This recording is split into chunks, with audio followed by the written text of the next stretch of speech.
So match number 5 Delhi Daredevils versus Lucknow Super Giants. ഞാൻ എന്താ പ്രതീക്ഷ, ഡൽഹിയോടാണ് എൻ്റെ മനസ്സെങ്കിലും ലക്നൗ ജയിക്കുമെന്ന് വിചാരിച്ചു. കാരണം ലക്നൗവിൻ്റെ top 4 Aiden Markram, Mitchell Marsh, Nicholas Pooran. ഞാൻ പറയുമ്പോൾ തന്നെ എന്ത് മാസമാണ്. ഋഷഭ് പന്ത് കൂടെ ചേരുമ്പോൾ തന്നെ സെറ്റാവുമെന്ന് വിചാരിച്ചു. അതിനകത്ത് ഋഷഭ് പന്ത് കളിച്ചില്ല, പൂരൻ കളിച്ചില്ല, മാർക്രം കളിച്ചില്ല. കളിച്ചത് മിച്ചൽ മാർഷ് മാത്രം 38. പിന്നെ താഴെ വന്നപ്പോൾ അബ്ദുൾ സമദ് കൂടെ ഒന്ന് കളിച്ചു കൊടുത്തു. പക്ഷേ ആ പിച്ചിൽ ലൈക്ക് 140 റണ്ണ്, പിന്നെ 8 ബോൾ ബാക്കി നിന്നിട്ടാണ് തീർക്കണത്. നമ്മളിവിടെ അമച്വർ കളിക്കുമ്പോൾ പോലും നമ്മൾ ചിന്തിക്കും എപ്പോഴും T20 എല്ലാ ഈ 120 ബോൾ കളിക്കണം, ഇത്രയും പ്രൊഫഷണൽ ടീമായിട്ടും. പക്ഷേ ഇത് പറഞ്ഞിട്ട് കാര്യമില്ല, ഗംഭീരമായിട്ട് ബോൾ എറിഞ്ഞു എന്നുള്ള ടി നടരാജന്, എങ്കിടി, കുൽദീപ് യാദവ് ഒക്കെ ചേർന്നിട്ട്. ടി നടരാജൻ്റെ കാര്യം ഞാൻ വീഡിയോയിൽ പരാമർശിച്ചില്ല. നമ്മളിങ്ങനെ റിവ്യൂസ് ഒക്കെ എടുത്ത് നോക്കുമ്പോൾ ആരും പരാമർശിച്ചതായി കണ്ടില്ല കേട്ടോ. പക്ഷേ ടി നടരാജൻ ഗംഭീര തുടക്കം. വന്ന സീസണുകളിലൊക്കെ നമ്മൾ ഒരുപാട് വീഡിയോസൊക്കെ ഉണ്ടല്ലേ, ടി നടരാജൻ ഒരുപാട് സ്ട്രഗിൾസിൽ കൂടെ കടന്ന് വന്ന പ്ലെയറാണ്. പക്ഷേ സീസൺ ഗംഭീരമായിട്ട് തുടങ്ങി. 4 ഓവറിൽ വെറും 29 റൺ വഴങ്ങി മാത്രം 3 വിക്കറ്റ്.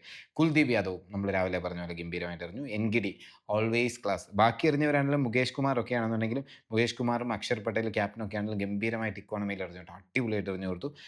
പിന്നെയാണ് മോനെ കളി വന്നത്. DC തിരിച്ച് ബാറ്റ് ചെയ്യാൻ വന്ന സമയത്ത് എന്തായിരുന്നു ബോളിങ്. മുഹമ്മദ് ഷമി ഗംഭീരമായിട്ട് എറിയുന്നു. പ്രിൻസ് യാദവ് പ്യുവർ പേസ് കേട്ടോ, അടിപൊളിയായിട്ട് എറിഞ്ഞു. വന്ന മോസിൻ ഖാൻ ആദ്യത്തെ 2 ഓവറൊക്കെ എന്താ അടിപൊളിയായിട്ട് എറിഞ്ഞത്.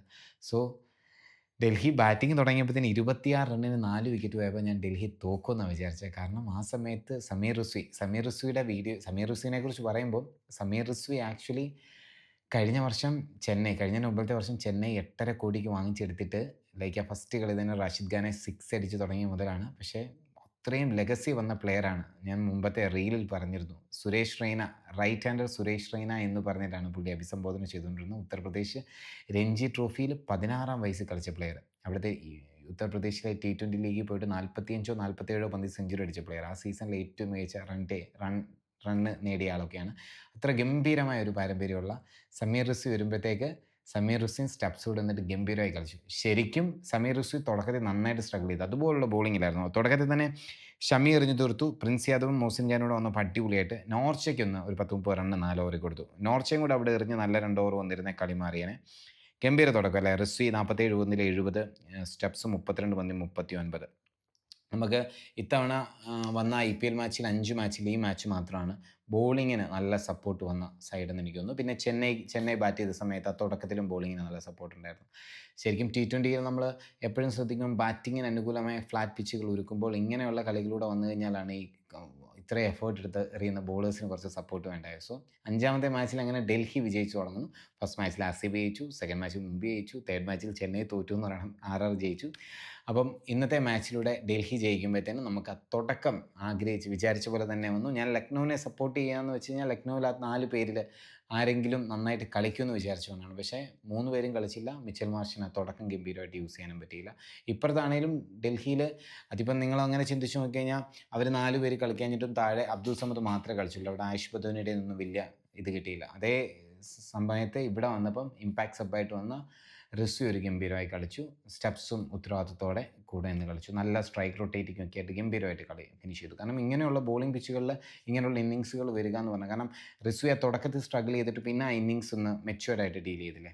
സോ അദ്ദേഹത്തിന് ഞാനെപ്പോഴും റിസ്വിയുടെ മെൻ്റൽ ഹെൽത്തോടെ സംസാരിക്കാൻ ആഗ്രഹിക്കുന്നുണ്ട്. കാരണം 8.5 കോടിക്ക് ഒരു ടീം വാങ്ങിച്ചെടുക്കുന്നു, അടുത്ത വർഷം 95 ലക്ഷത്തിന് മാത്രം സെല്ലാവപ്പെടുന്നു. അത്രയും രൂപയുടെ മാറ്റം. അന്ന് റെക്കോർഡ് തുകയ്ക്കല്ലേ വാങ്ങിച്ചു പോയത്. പക്ഷേ ഞാനപ്പം സുരേഷ് റെയ്നയോട് ഒരു ഇൻ്റർവ്യൂ പറയുന്നുണ്ട്.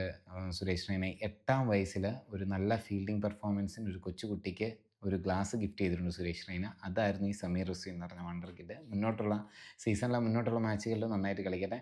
ഇന്ന് ഫോം ആവാത്തവരെല്ലാം അടുത്ത കളിലെല്ലാം ഫോമിലായിട്ട് വലിയ മറ്റു പിച്ചുകളിലേക്ക് ചെല്ലുമ്പോൾ വലിയ സ്കോറുകൾ എടുത്തിട്ട് ഗംഭീരമായ മാച്ചുകൾ നമുക്ക് കിട്ടട്ടെ.